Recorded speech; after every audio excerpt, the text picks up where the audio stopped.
Hi, magandang araw po ulit sa inyong lahat for our third reading of the day today. Tingnan po natin kung ano naman po ang makikita natin sa third reading of the day. Maraming salamat po sa inyo and gusto ko pong gamitin. Finally, ito pong card na to, no, solo lang po siya ngayong oras na to, no, para po tingnan natin ano, kung ano po natin, no.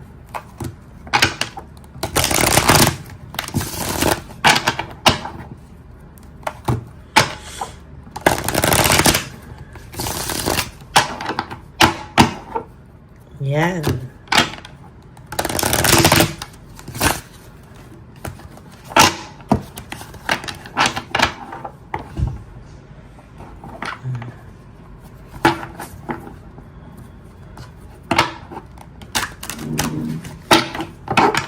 Yan, gusto ko pong gamitin ito, no? Random lang po, no, random. Okay? So, this is third reading. Nako, lahat po ng gawin niya ngayon ay wala po siya, kahit ano pong gawin niya ngayon ay wala po siyang gana at wala rin pong resulta ang kanyang mga ginagawa sa ngayon, ano? Sa nakikita ko po ay medyo may katamaran po siya ngayon, ano, parang wala po itong gana ngayon gagawa ng mga bagay kasi pakiramdam niya po kahit po anong mangyari o kahit po ano ang lumabas sa kanya, no, na ideas or kahit ano lumabas sa kanya na gusto niyang gawin, wala po siyang magawa. Tinatamad po talaga ang taong ito. Actually, nahihirapan po siyang magdesisyon kung ano daw po ba talaga ang gusto niya sa buhay niya. Talagang yung second reading kanina katugtong to, no, na parang hindi niya po alam kung ano yung gagawin niya, no, kahit naiisip ka niya, kahit ikaw yung laman ng isip niya, no, hindi po talaga siya makagawa ng desisyon dahil wala po siyang mukhang maiharap sa'yo, no, talagang nasa isip ka po niya, no, pero parang dinidedma po niya kasi parang wala po siyang maisip, no, hindi niya po alam kung ano po yung kanyang gagawin. Sa totoo lang po, ang taong ito ay parang, ayan, no, kakaisip sa'yo, parang nagkaka-mental disease na po itong taong to. Pero deserve niya po yan, ano, dahil nung mga una pong beses na talagang sinaktan ka nito or yung nasasaktan ka talaga po, parang ikaw naman po yung mababaliw, no. Kaya ito pong taong to, sa totoo lang, ay nakakaramdam ng matinding dagok sa kanyang buhay ngayon sa kakaisip po niya sa ngayon, ano. Hindi rin po siya makapag-commit 100% kahit sa kaninong tao ngayon. Kung meron man po tong someone, kawawa lang po, no, kasi hindi niya po ito makokomitan ng talagang sobrang ayos at sobrang hirap po nito talaga sa ngayon, ano. Sa nakikita ko rin po dito, marami pong nag-impluwensyang tao dito. No, marami pong nag-impluwensyang tao dito na maling-mali po nang ito ay kanyang pinakinggan. Sa dami po ng mga taong nag-impluwensya sa kanya, siya po ay nadala at siya po ay nagsisi, no. Pinagsisihan niya po na nakinig siya sa mga maling tao at pinili ang mga maling tao, no. Hindi po kakayanin ito pag naramdaman niya po o nakita niya po na meron na pong taong magpapasaya sa iyo, no. Hindi niya po yan iniisip sa totoo lang dahil ang pakiramdam po ng taong to, kahit po anong gawin nyo ay masayang-masaya pa rin po kayo, magiging masaya pa rin po kayo at kahit po kayo ay naghiwalay, kayo po ay magbabalikan daw, no, balang araw, no. Nakakainis lang po kasi ang parang sinasabi niya dito na nag-enjoy lang siya, no. Hayaan mo muna siyang mag-enjoy dahil daw darating daw ba ang araw na babalikan kanya. Hindi ka po option, okay? Hindi ka po option na pagka hayaan mo lang daw siya sa ngayon, ano, sa susunod daw sa'yo pa rin siya babalik. Huwag po kayong bibigay sa ganong klaseng sitwasyon kasi hindi niyo po deserve yan, ano. Gusto niya pong kunin yung control, no, na anytime na gusto niyang bumalik, pwede, no. Masyado po itong lumaki ang ulo, no? Dahil po sa pagmamahal na binigay nyo, masyado pong lumaki ang ulo ng taong ito. Sa totoo lang, no? Ang dami naman po niyang unresolved issues and emotional baggage. So nakikita ko po itong taong to ay panay emotional baggage, panay bigat po ng nararamdaman, no? Panay bigat ng dibdib yung kanyang nararamdaman, at sa tingin ko po itong taong to ay mahihirapan makamove on sa susunod na mga panahon dahil ang dami niya pong ginawang desisyon based sa pagiging impulsive niya o mga desisyong hindi niya po pinag-isipan, no? Hindi niya po talaga pinag-isipan. Alam niyo po, kayo lahat ng nakikinig sa akin, halos pare-pareho kayo ng energy dahil araw-araw, ito po ang talagang mga nakikita ko, yung feelings niya at yung sobrang sakit na ginawa niya sa iyo. Sobra talaga yung pain na binigay niya sa iyo. Sobra yung heartaches, grief, suffering na talagang binigay niya sa iyo pagkatapos mo po siyang mahalin ng sobra-sobra, no? Hindi po tama yan, no? Ayan, there is this confusion. Oh, confused po ang taong ito at sa totoo lang po ay hindi po ito matatahimik sa mga susunod pang panahon sa kanyang buhay, no? Satisfaction, no? Talagang wala po siyang satisfaction sa buhay niya. Talaga po siyang ay dissatisfied and lack of inner joy. Sa totoo lang po ay meron po akong nakikita dito na talagang mahihirapan po ang taong ito sa mga susunod na panahon po sa kanilang buhay. Yan, no? There is this failure, no? Failure talaga. Para siyang sinasaksak ng tadhana. Parang binalik sa kanya ng tadhana lahat ng ginawa niya sa iyo, no? Kulang pa nga daw po yan, no? Marami pa pong darating sa kanya sa mga susunod na panahon na talagang maghihirap po siya talaga. Dahil nakita ko ang The Tower, no? The Tower is the most parang malas cards sa tarot cards. For me, ito po ay disaster, destruction, pagkabagsak, panay problema, no? Babalikan pa siya ng tadhana sa lahat ng pains na binigay niya sa iyo, whether ayaw mo o gusto mo, hindi mo siya wini-wish ng bad, pero lahat po yan ay mararanasan niya.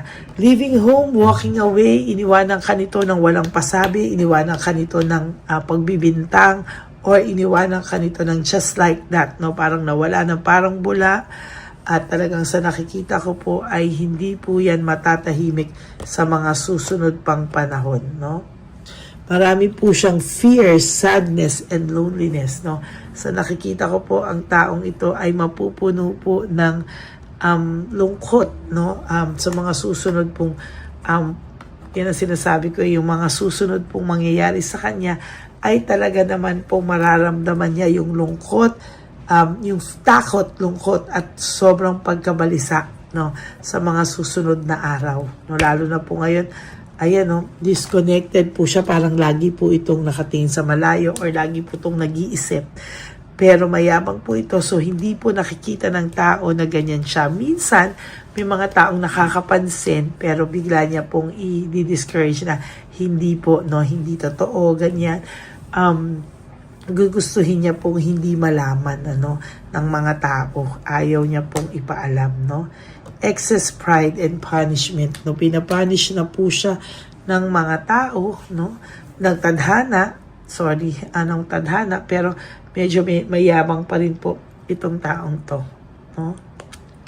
At sa nakikita ko ay hindi po ito magiging maayos for the next few weeks, few months, and talagang pag hindi po ito umamin sa iyo ng kasalanan niya, talagang ganyan po ang mangyayari sa kanya.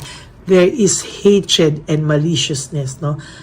Talagang sa nakikita ko po ay may mali siya itong taong to, hatred, at ginawang ka po nito ng mga kwento, no, malisyosong kwento na hindi mo naman po ginawa. As a matter of fact, siya po yung gumawa, pero binintang niya po sa'yo. Magkakaroon naman po siya ng resentment balang araw. Huwag ka mag-alala. There will be a resentment and desire to reconcile with you. Pero ang sasabihin ko po sa iyo ha, kung hindi po worth it ang taong ito, wag mo na pong pag-aksayahan ng panahon. No? You have to move on from this situation. Kung hindi niya po ipapakita sa iyo ang kanyang sinseridad at talagang humihingi siya ng kapatawaran, wag na wag mo pong ibababa ulit ang sarili mo sa kanya. There is this anger and argument, no? Siya pa ang galit, no? Pagkatapos ng lahat ng to ay siya pa po ang galit. Kaya wag ka pong malungkot, no? Things will get better sa mga susunod na panahon. Matututo ka po lalong maka-adjust ng buhay na wala itong person mo. At sa totoo lang po ay magiging mas maayos ka pa nga talaga kung mamahalin mo muna ang sarili mo bago ang lahat-lahat ng mangyayari sa inyo, no? At maraming opportunities na darating pa sa buhay mo. Okay? So that is your third and final reading of the day. I hope na naka-resonate po kayo ulit. And kung naka-resonate po kayo, pwede po ba akong maglambing ng like from you na nanood? And comment down below. Kung di po kayo magko-comment, it's okay. But can you please give me a like for this video? No? And maraming pong salamat sa inyong lahat. And for those of you who would like to have a private reading with me, you can message me po at Ladyly Elena. That's Ladyly Elena. Nasa dulo po yan ng ating video. Diyan nyo lang po ako makokontak. That's my only official. Yan, maraming salamat po sa inyong lahat. Yung private, yung aking pong official and legit FB account ay nasa pinakadulo ng video na ito. At sa aking mga ever loyal, solid, and faithful na Lady Elena family, I love you all from the bottom of my heart. At sabi ko nga po sa inyo, kulang po ang araw ko kapag hindi ko po kayo nakakausap at nabibigyan ng reading of the day. So I hope na hindi nyo din po ako iiwan. Magsasama-sama po tayo. At kahit nasan po akong lupalop ng daigdig, ay ako po ay magbibigay ng reading of the day sa inyong lahat. Maraming salamat po.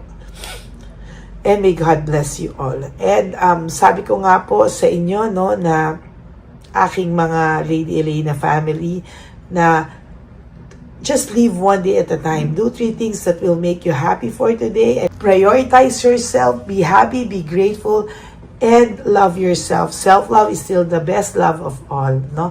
And you have to realize that life is too short.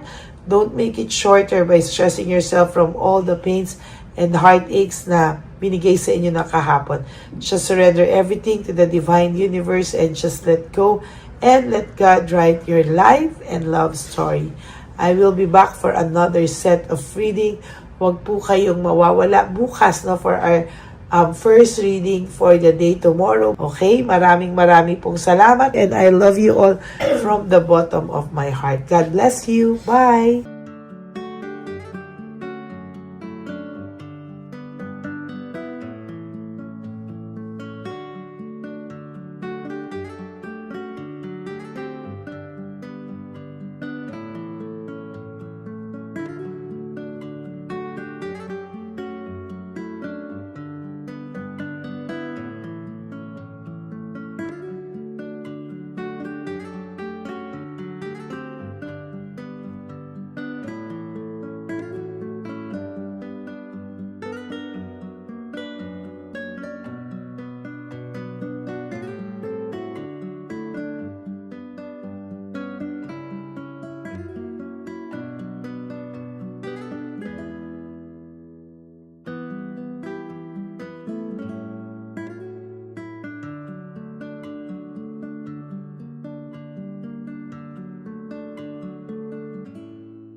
Para sa'yo.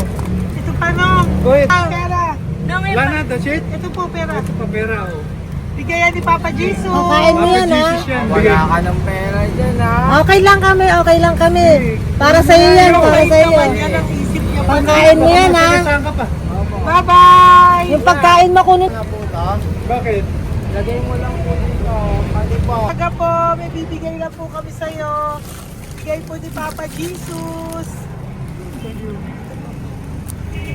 Yan, para po sa'yo yan. Ingat po.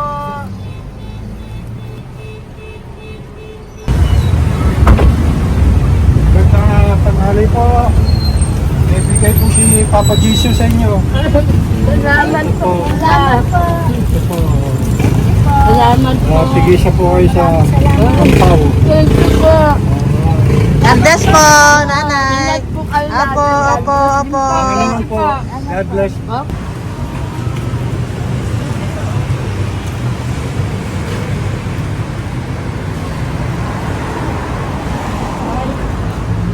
Bigay po ni Papa Jesus sa inyo.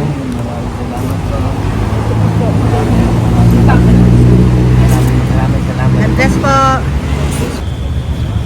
Kuya, pangkain mo po yan, ha? Tayo ka ba nandyan? Po, hindi po.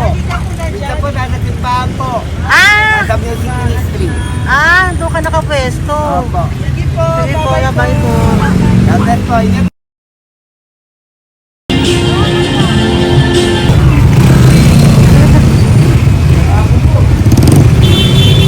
Pagkakit po ni Papa Jesus. Thank you po, bye po. Meron pa eh. Bigay po ni Papa Jesus. Salamat po. Yun.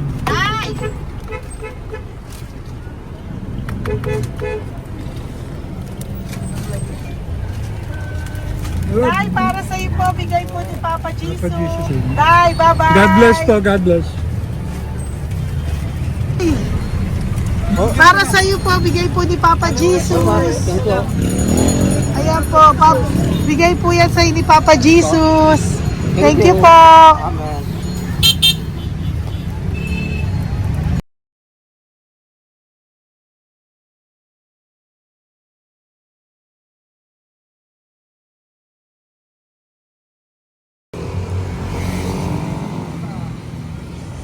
Bigay ni Papa Jesus. Tayo pagkain ato ko, ah. Madami mong aso, kuya. Alaga mo lahat yan. O, nagkait. Kaya sa isya, nasa iba. Kalagala. Ay talaga? Salamat po. Kalagala ko. E paano pagkain yan, kuya? Saan mo kinukuha? Sa tambay ko. Lahat. Ang dami. Ang dami niya pong aso. Po. Oy, ang daming aso ni kuya. Sais. May nagbibigay sa inyo pagkain. Nangangalakal ako. Okay po. Tapos, Kaya mo kuya, pag nadaan ako, bibigyan kita ng dog food dito, ha?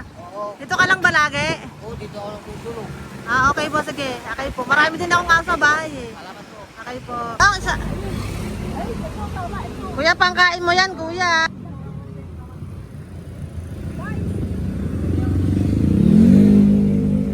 Nangangalakal ka, kuya? Sige po, thank you po. Maraming salamat, ma'am. May pagkain ka, nanay. Sa hirap ng buhay ngayon. Ba't nandito ka, nay? Tagasan ka ba? Yung arthritis ang sakit ko eh. Tagasan ka ba, nay? Sa plado eh. Sa Pladway. Oo. Okay po.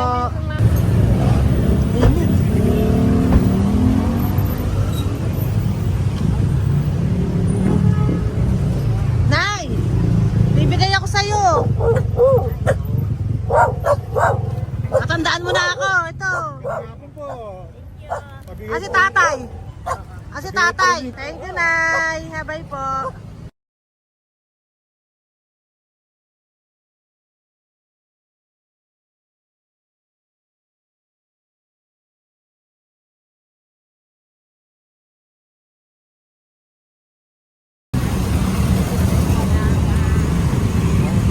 God bless, Nay. Thank you po. Pabigay po. Bigay po ni Papa Jesus. Salamat po. Bigay po ni Papa Salamat po, Jesus. Ito ate. po po. Salamat po. Bigay po ni Papa Jesus. Ito pa po. Salamat po, tay. Salamat po, tita. Bye-bye po. Maraming po salamat. Kayo, ate. Opo, ingat po kayo. Taga saan po kayo? Taga Tayabas, Quezon po kami. Mga aita po kami sa Quezon, mga katutubo. Sige, ingat po. God bless.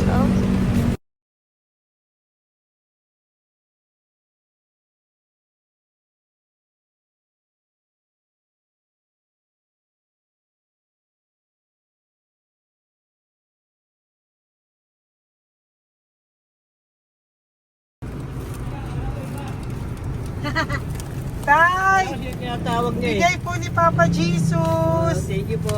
Ayan po. Sobrang Ang sipag mo naman, tay. sipag niyo naman po. Kanina po kasi, taglagas ngayon, taglagas. O, pang merienda niyo po yan, Sige po, ha? salamat po sa inyo. Tapos yung road bags po, Kala ko uwi sino niyo po. binubusinahan niya eh. Sige Thank po, you na bye-bye po. Thank you po, salamat po, bye-bye.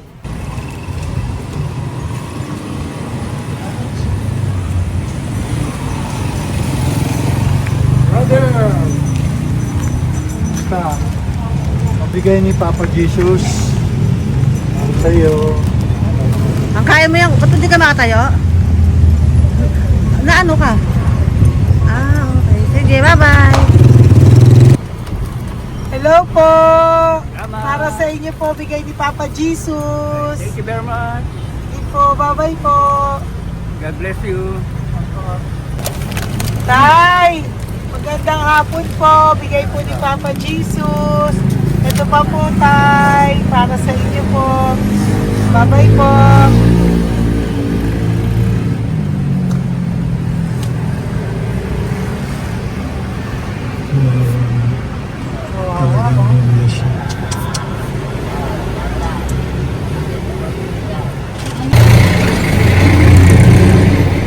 Ate. Ito lang. Baka maano siya. Ito po, bigay po sa'yo ni Papa Jesus.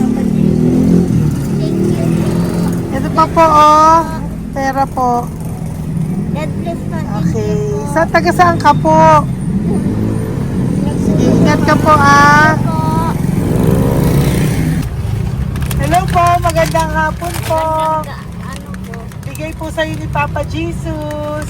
Thank you, madam. Tsaka ito pa po, para po sa'yo. Salamat. Thank you po, ingat po. Thank you, ma'am. Sige po. Salamat. Akala ko, ma'am, bibili. Ay, hindi po, para sa'yo po yan. Bye-bye Thank you, po. ma'am.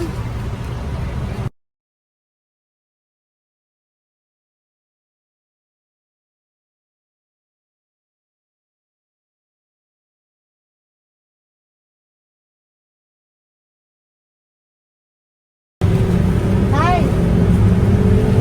Hirap na hirap. Binigay po ako ng uso. Hirap na hirap Dito siya. po tayo, dito sa kabila. Ano mo siya, lies pa yan. Kawawa naman. Tay, magandang araw po. Oh, Lord. Bigay po ni Papa Jesus. Ay, ito po, ano yung pandagdag po. Dagdag po, bigay po ni Papa Jesus. Thank you po. Thank you po, Kawawa sir. naman. Diyos ko, hindi na siya makaano po.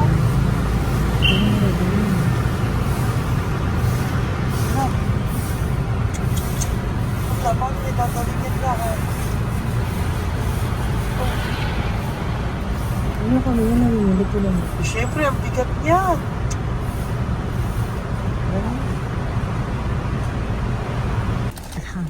Kaya, bigay sa'yo ni Papa Jesus. Thank you po, ma'am. Ay, yung palinis po, ma'am. Hindi na po, okay na Thank you po. po. Ito po. Thank you ma'am. po. Thank you, sir.